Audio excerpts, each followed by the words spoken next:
رب اشرح لي صدري ويسر لي أمري واحلل عقدة من لساني يفقه قولي. فالحمد لله والصلاة والسلام على رسول الله وعلى آله وصحبه أجمعين ثم أما بعد. السلام عليكم ورحمة الله وبركاته. سورة حاميم سجدة آية نمبر 42. بسم الله الرحمن الرحيم. لا يأتيه الباطل اور نہ راتلی شي دیتا باطل من بین یدیه د دې د مخکنه ولا اور نه من خلفه د دې د شانه. تنزیل من حکیم حمید. تنزیل دا نازل شوی دی من حکیم د ډیر حکمت والا، حمید اور ډیر قابل تعریف والا. په دې آیات کې د قرآن ذکر دی. د دې نه مخکې آیات کې موږ ویلو چې بېشک هغه خلک کم چې انکار کوي بالذکر د ذکر یعنی د قرآن نه، هر کله چې دا قرآن راشي دوی ته، او بېشک دا یو کتاب دی ډیر بلند مرتبه والا دی، نو نه راتلی شي دې کتاب ته لا یأتیه الباطل. اوس دا ها چې کوم نه دا دی بالذکر د قرآن طرف ته اشاره کوي. د مخکینی آیت کی 41 آیات کی بالذکر تا دا ها اشاره کوي. لا یأتیه نراتلی شي د قرآن تا الباطل باطل من بین یدیه د دې د مخکنه، یعنی څومره خلک کوشش کوي چې په دې قرآن کې رد و بدل راولي، په دې قرآن باندې ابجیکشنز کوي، په هیڅ صورت کې دوی په قرآن باندې هیڅ قسم اٹیک نشي کولی. قرآن کین ناٹ بی اٹیکڈ، قرآن کین ناٹ بی کویسچنڈ، قرآن کین ناٹ بی ڈیفیٹڈ. لا یأتیه الباطل من بین یدیه ولا من خلفه. نه راتلی شي د قرآن ته باطل د دې د مخکنه او نه د دې د وروسته. تنزیل دا نازل شوی دی من حکیم حمید د ډیر حکمت والا او ډیر قابل تعریف والا نه. یعنی مونږ به د قرآن څخه ډیفینډ وکړو، مونږ قرآن نشو ډیفینډ کولی، مونږ به د قرآن څخه حفاظت وکړو. قرآن بذات خود خپل حفاظت کوي، هغه خپل ځان خپل ډیفینډ کوي، هغه خپل ځان خپل پروټیکشن کوي. سو کم په دې دنیا کې قرآن نشي پروټیکټ کولی، قرآن خود به خود پروټیکټډ دی، محفوظ دی.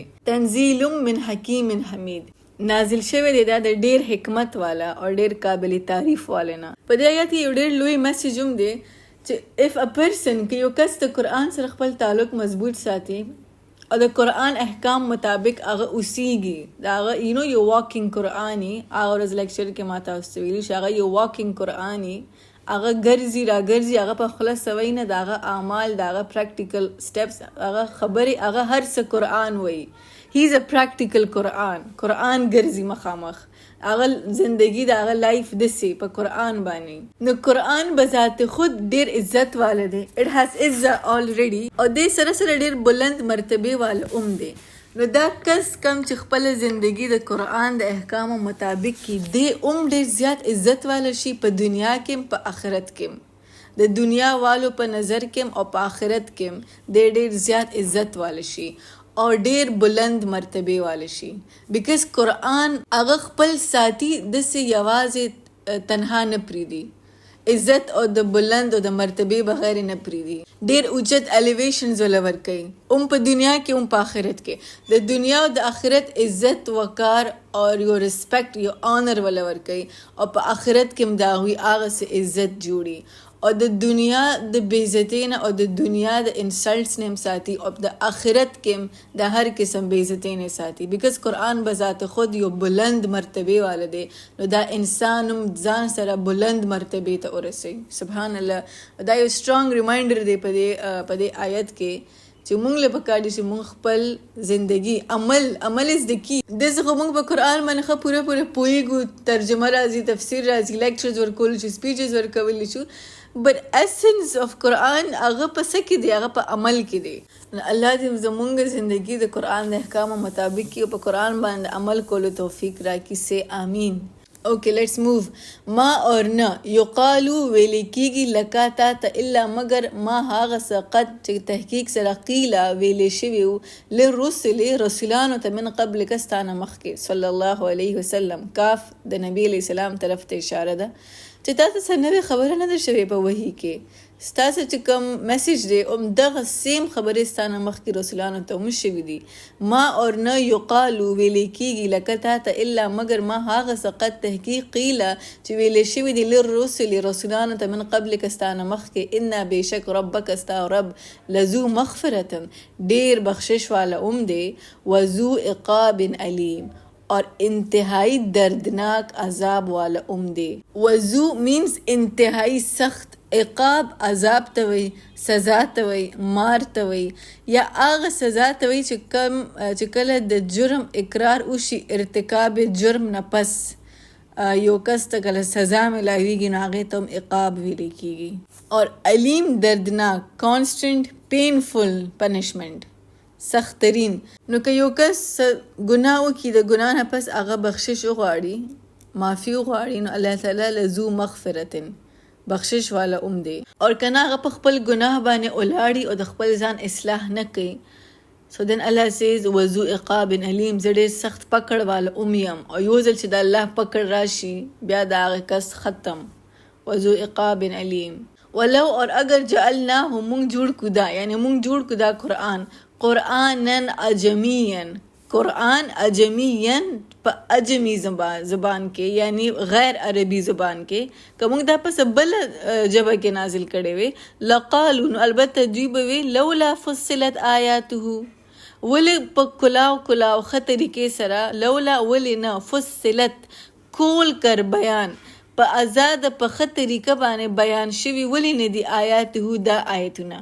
اعجمیون آیا دا قرآن عجمی دی و عربیون او دا رسول عربی دی.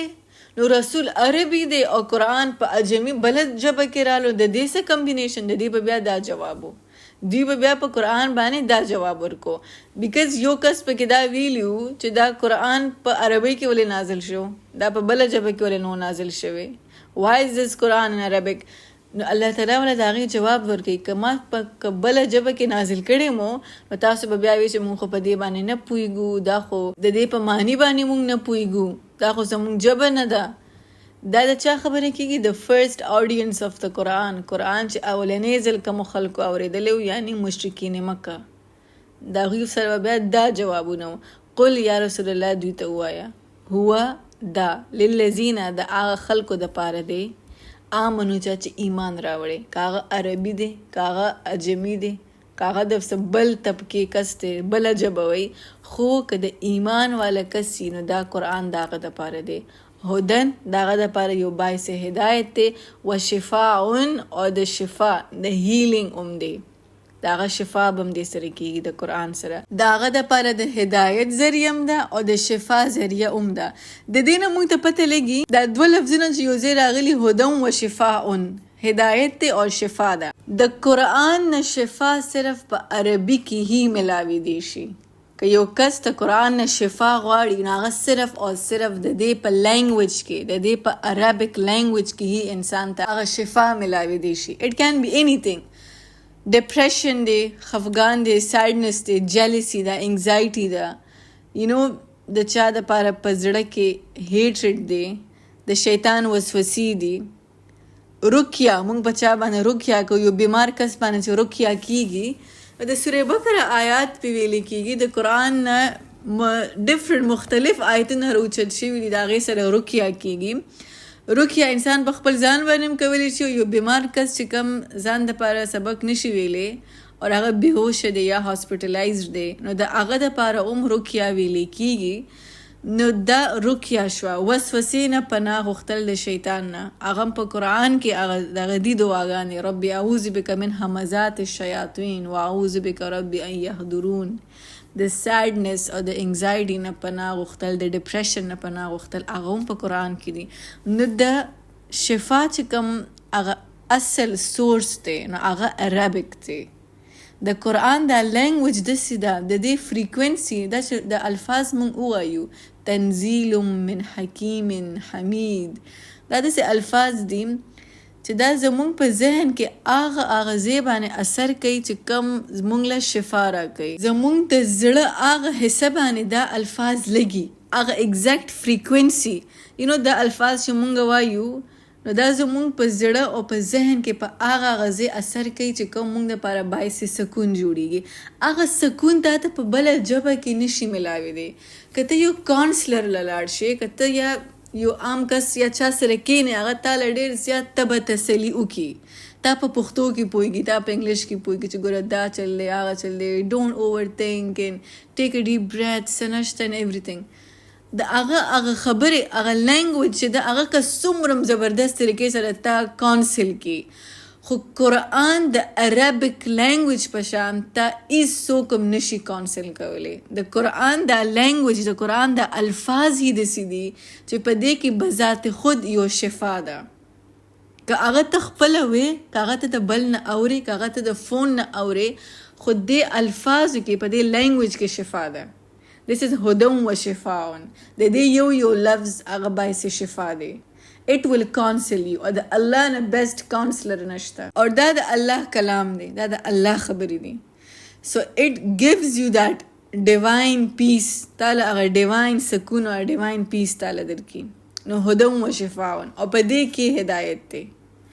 نو ولو جعلناه قرآنا عجميا، که اگر مونږ جوړ کړی وی دا قرآن عجمی زبان کې، لقالو نو البته دوی به وی لولا فصلت آیاته، اور ولی کلاو ندی بیان شوی آیاته د دې د آیتونه، مونږ خو نه پوهیږو په دې ژبه باندې.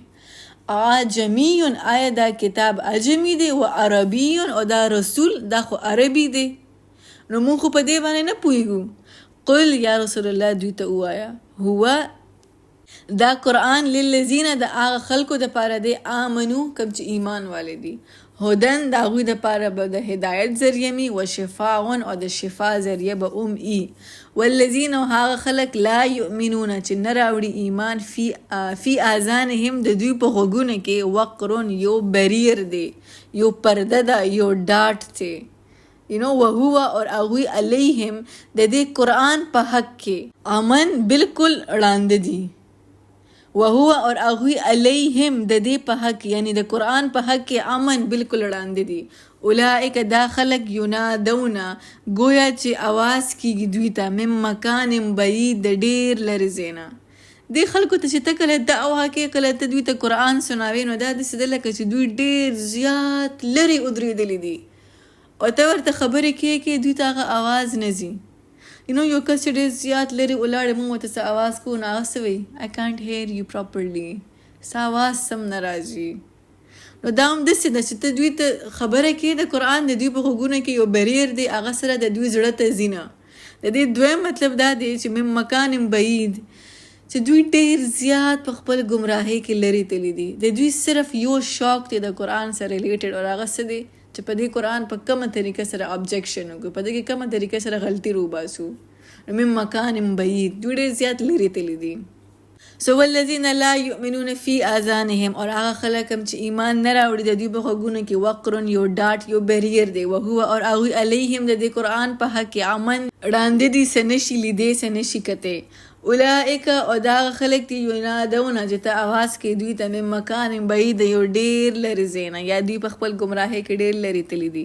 ولقد البته تحقیق آتینا موسی الکتاب، ورکړی موږ موسی علیه السلام ته کتاب، فاختلف نو پس اختلاف وشو فیه په هغې کې. ولولا او اگر نو کلمتون یو خبره، سبقت چې د مخکې نه تې شوې وه، من ربک ستا د ربنا، لقضی بینهم نو ضرور فیصله به شوې وه د دوی درمیان. د دې څه مطلب؟ ولولا کلمتون سبقت، اور اگر که نه وه کلمتون یو خبره، سبقت د مخکې نه تې شوې وه، یعنی د مخکې نه تې شوه وه. دا کومه خبره یادي؟ اټ مینس چې الله تعالی د انسان حساب کتاب د پاره ورځ آخرت ایښې ده. دا ورځ الله تعالی منتخب کړې ده، دا ورځ الله طے کړې ده چې په دې ورځ به حساب کتاب کېږي، په دنیا کې به نه کېږي. نو که اگر د دې خبرې الله تعالی مخکې نه الله طے کړې نه وه ستا د رب نه، نو لقضی بینهم، نو د دوی په درمیان به اوس فیصله شوې وه، په دې دنیا کې به فیصله شوې وه. لقضی بینهم نو ضرور فیصله به شوې وه د دوی درمیان، یعنی په دنیا کې به حساب کتاب شوی. و انهم او بشک دوی لفی شکن، په یو داسې شک کې دي، منه د دې قرآن نه، مریب چې کم ډیر زیات استراب کې اچولو والے دی. استراب مطلب ده چې بل کس په کنفیوژن او په ډاوټس کې اچول. لفی شک منه مریب، نو البته دوی به یو داسې شک کې دي چې کم د دې قرآن نه، منه قرآن طرف ته اشاره ده، دوی په داسې شک کې دي، مریب چې کم په استراب کې اچولو والا دی، یعنی په ډاوټس په شک کې اچولو والا دی. دوی کانسټنټلی د قرآن د سایډ نه په ډاوټ کې دي، په شک کې دي، او نور خلک هم په ډاوټ کې اچوي. من او څوک چې عمله عملو کې صالحا نیک، فلی نفسه، نو د خپل ځان دپاره، خپل نفس دپاره. ومن او څوک چې اساء بدو کې فعليه نو د هغې وبال په هغې کس باندې دی. وما او نه دی ربک ستا رب بظلام للعبید ذره برابر ظلم کولو والا للعبید په خپلو بندګانو. انسان سره د ورځ په آخرت چې څه بد کیږي د خپل ځان د خپل لاس خپو د وجې به کیږي، د الله د سایډ نه په چا باندې ظلم نه کیږي. او که انسان سره د ورځ په آخرت څه خیر کیږي نو هغه هم به صرف او صرف د هغه د خپل صالح عمل د وجې. من عمل صالحا فلنفسه ومن اساء فعليها وما ربك بظلام للعبید. او څوک چې عمل وکړي نیک صالح نو هغه د خپل نفس دپاره، او څوک چې بد وکړي نو د هغې وبال هم د هغه دپاره، او نه دی ستا رب ذره برابر ظلم کولو والا په خپلو بندګانو. With this we conclude. بارك الله لي ولكم في القرآن الحكيم ونفعني وإياكم بالآيات وذكر الحكيم. السلام عليكم ورحمة الله وبركاته.